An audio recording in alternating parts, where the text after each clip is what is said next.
Inilah Injil suci menurut Matius. Ketika mendengar bahwa Yohanes telah ditangkap, Yesus menyingkirlah ke Galilea.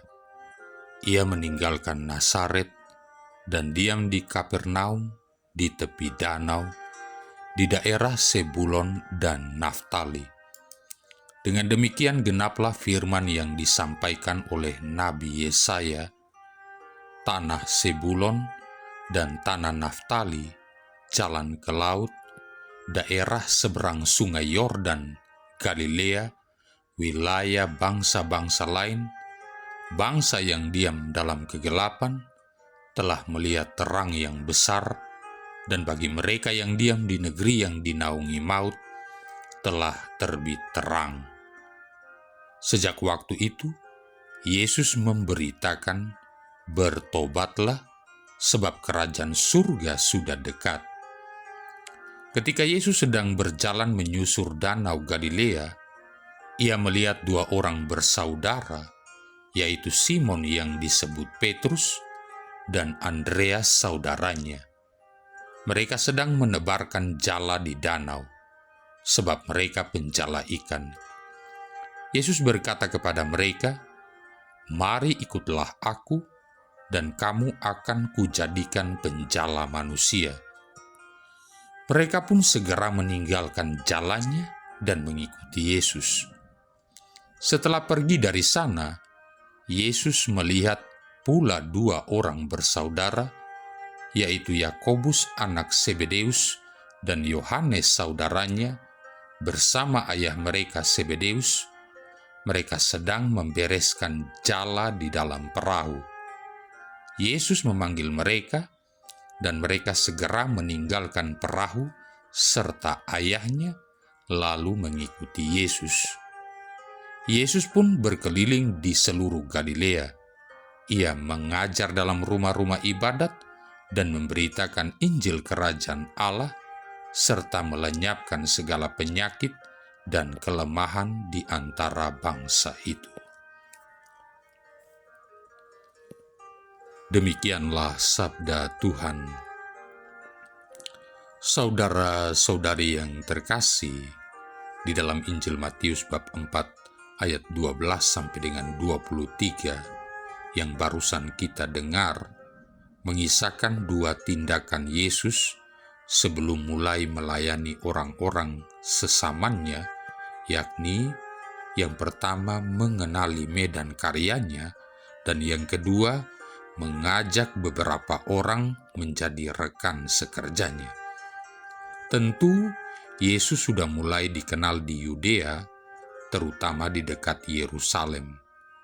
Ketika keadaan politik di situ kurang menguntungkan, dia menyingkir ke wilayah Galilea di utara dan tinggal beberapa waktu di kota tempat ia dibesarkan, Nazaret. Tetapi kemudian ia pindah ke Kapernaum di tepi danau.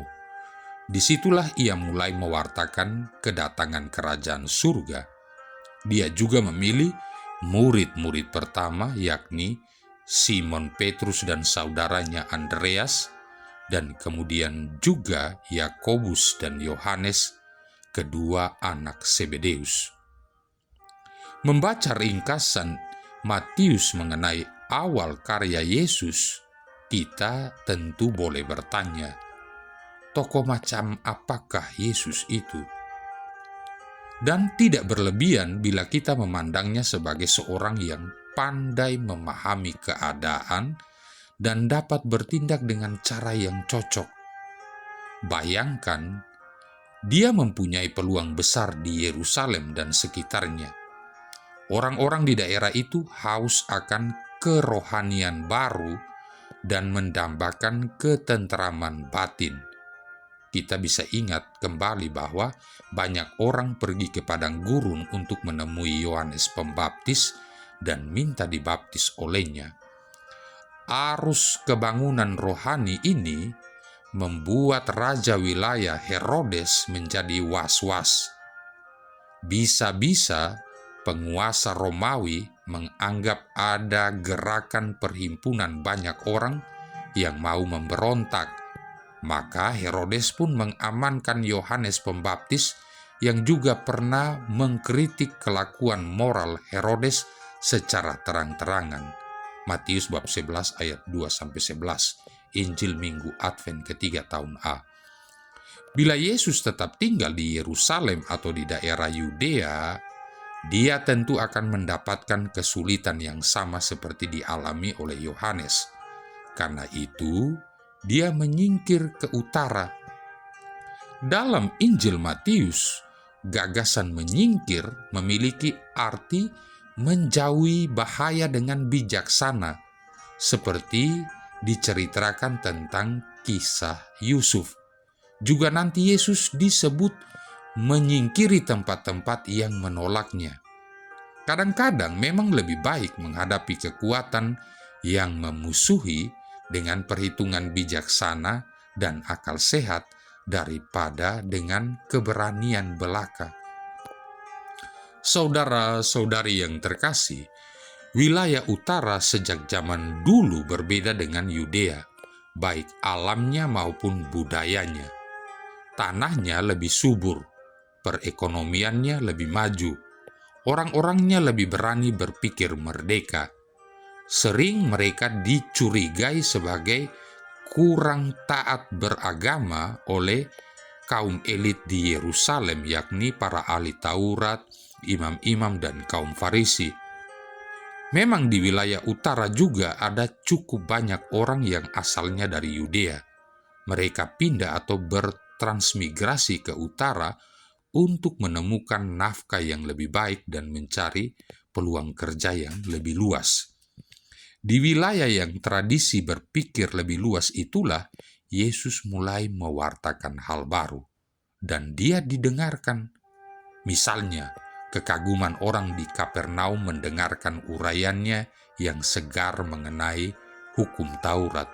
Markus bab 1 ayat 21-22, Lukas bab 4 ayat 31-32. Mereka membicarakan apa yang dikatakan Yesus, jadi mereka tidak pasif melulu dan kemudian melupakannya. Tentu saja ada juga yang tidak selalu mereka setujui dari Yesus. Malah di Nazaret Yesus pernah ditolak. Markus bab 6 ayat 1-6a, Matius bab 13 ayat 53-58, Lukas bab 4 ayat 16-30. Tetapi bagaimanapun juga Yesus jadi berita dan orang mau tahu tentang dia. Dia tidak dianggap sepi. Di wilayah utara sudah beberapa puluh tahun sebelumnya berkembang satu sektor perekonomian dan bisnis baru, yakni pengelolaan ikan dari danau. Pasar-pasar ikan bertumbuh di tepian danau sampai menjadi wilayah hunian dan kota yang ramai. Kapernaum ialah salah satu dari kota-kota itu. Begitu juga dengan Magdala, Betsaida, dan wilayah Genesaret di tepian danau Tiberias. Dalam ukuran zaman itu, para nelayan ialah orang-orang yang maju dalam bisnis. Salah satu usahawan seperti itu ialah Zebedeus, ayah dari Yakobus dan Yohanes. Dan juga Simon Petrus dan Andreas adalah pebisnis ikan yang mapan. Memang kebanyakan masih dilakukan sendiri, dari menjala, menyortir, kemudian meleveransir ke pasar. Orang-orang itu lincah berusaha, dan mereka inilah yang dijumpai Yesus. Mereka ini kemudian juga menjadi pengikutnya. Yesus melihat kemungkinan-kemungkinan yang ada. Dia tidak menunggu orang datang kepadanya. Dia mendatangi para nelayan itu, menyertai mereka. Dan begitulah ia makin didengarkan orang. Saudara-saudari yang terkasih, dikatakan dalam Matius bab 4 ayat 13-15 bahwa Yesus meninggalkan Nazaret dan diam di Kapernaum di tepi danau di daerah Sebulon dan Naftali. Lalu Matius sendiri menambahkan bahwa semua ini terjadi agar terpenuhi yang disampaikan oleh Nabi Yesaya bab 8 ayat 23 sampai bab 9 ayat 1, yakni bangsa-bangsa yang diam di wilayah kegelapan, kini telah melihat terang besar. Negeri-negeri dan orang-orang yang dulu biasanya dianggap tidak masuk hitungan, kini telah memperoleh terang, dan terang itu ialah kedatangan Yesus yang ada di antara mereka. Jadi, gagasan telah terbit terang, habis gelap terbitlah terang, terasa biasa-biasa saja. Tapi bagi orang Yahudi yang menjadi pendengar utama Injil Matius, terang yang terbit dapat dialami itu mengingatkan mereka pada perkara-perkara yang lebih dalam. Pertama-tama tentu saja penciptaan terang yang membatasi ruang gerak dari kegelapan. Tapi ada pula gagasan lain yang amat kaya, yaitu yang tersirat dalam rumus berkat Harun, seperti yang bisa kita dapati dalam Bilangan bab 6 ayat 24-26. Dimohonkan agar kehidupan menjadi terberkati dan dijagai Tuhan. Bilangan bab 6 ayat 24. Agar orang mengalami sinar wajah Tuhan dan merasa disayang olehnya. Bilangan bab 6 ayat 25. Dan merasa dipandangi serta mendapat kedamaian darinya. Bilangan bab 6 ayat 26. Jadi, wajah Tuhan yang bersinar itu membuat pengalaman kegelapan tersapu lenyap. Tuhan tidak pernah berwajah gelap. Dia memang bisa memalingkan wajahnya dari manusia, dan bila hal ini terjadi, maka manusia akan menjadi mangsa dari kekuatan-kekuatan gelap, bahkan akan dirundung maut. Jadi, dipandangi Tuhan dengan sinar wajahnya itulah kedamaian dan keselamatan. Gagasan mengenai terang ini amat membantu menjelaskan mengapa Matius justru memilih ayat Yesaya yang menegaskan bahwa bagi bangsa-bangsa telah terbit terang, dan sinar wajah Tuhan sendiri yang menyayangi manusia, yang memandanginya terus dan memberi kedamaian, ialah Yesus yang kini mulai bekerja. Dia juga seperti ciptaan pertama yang menerangi jagat, mengusir kegelapan. Saudara-saudari yang terkasih, Yesus sendiri kemudian menyerukan, "Bertobatlah." Ini adalah ajakan untuk meninjau kembali cara hidup, pandangan hidup yang nyata-nyata dijalani. Kalau benar-benar mengarahkan kepada keselamatan, ya boleh diteruskan. Tetapi kalau tidak, maka harus segeralah berubah ke arah keselamatan itu. Inilah yang dimaksudkan dengan seruan Yesus. Jadi seruan itu bukan untuk menumbuhkan rasa kapok karena dihajar, melainkan dimaksudkan untuk membuka pikiran dan hati orang. Yang ditawarkan di sini ialah kerajaan surga yang sudah dekat, yakni terang yang datang dari atas sana yang kini sudah ada di sini. Praktisnya, orang diajak melihat kehidupan ini dalam terang sinar wajah Tuhan yang telah dipalingkan kepada manusia dalam diri Yesus Kristus. Karya Yesus menyembuhkan orang, mengusir roh jahat, menghibur orang yang kena susah, mengajarkan jalan kebenaran, menunjukkan bahwa manusia tidak pernah dibiarkan sendirian oleh Allah. Saudara-saudari yang terkasih, dalam petikan Injil ini juga diceritakan Yesus memilih murid-murid sebagai rekan sekerjanya.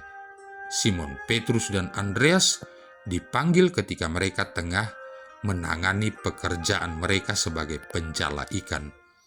Mereka segera meninggalkan jala itu untuk mengikuti Yesus.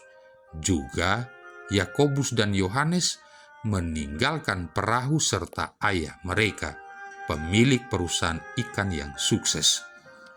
Orang-orang ini melihat sinar wajah Tuhan yang memandangi mereka dan mereka tidak ingin kehilangan lagi. Mereka yang dipanggil itu akan menjadi penjala manusia. Seringkali ini diartikan mencari pengikut sebanyak-banyaknya, seperti mendulang lubuk misi. Tafsiran yang demikian sebenarnya tidak klop, baik dulu maupun sekarang, bahkan bisa memerosotkan panggilan rasuli.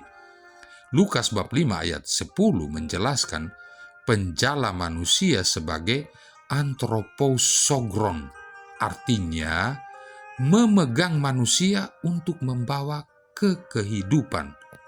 Tanggung jawab rasuli bukan menangkapi, tetapi mendukung, menuntun, memelihara, dan menguatkan agar orang bisa terus hidup dan menemukan jalan keselamatan. Dan murid-murid yang pintar mengelola ikan itu kini dipanggil menjadi pengelola terang bagi sesama manusia. Lantas, bagaimanakah dengan kita? Marilah berdoa. Ya Allah, Putramu Yesus Kristus telah hadir di dunia untuk mewartakan pertobatan dan datangnya kerajaan-Mu. Kami mohon, bukalah hati kami untuk mendengarkan sabdanya, agar kami dapat melihat cahaya-Mu yang akan menerangi hidup kami. Sebab Dialah Tuhan pengantara kami, yang bersama dengan Dikau dalam persatuan Roh Kudus hidup dan berkuasa, satu Allah sepanjang segala masa. Tuhan memberkati kita sekalian, Bapa, Putra, dan Roh Kudus.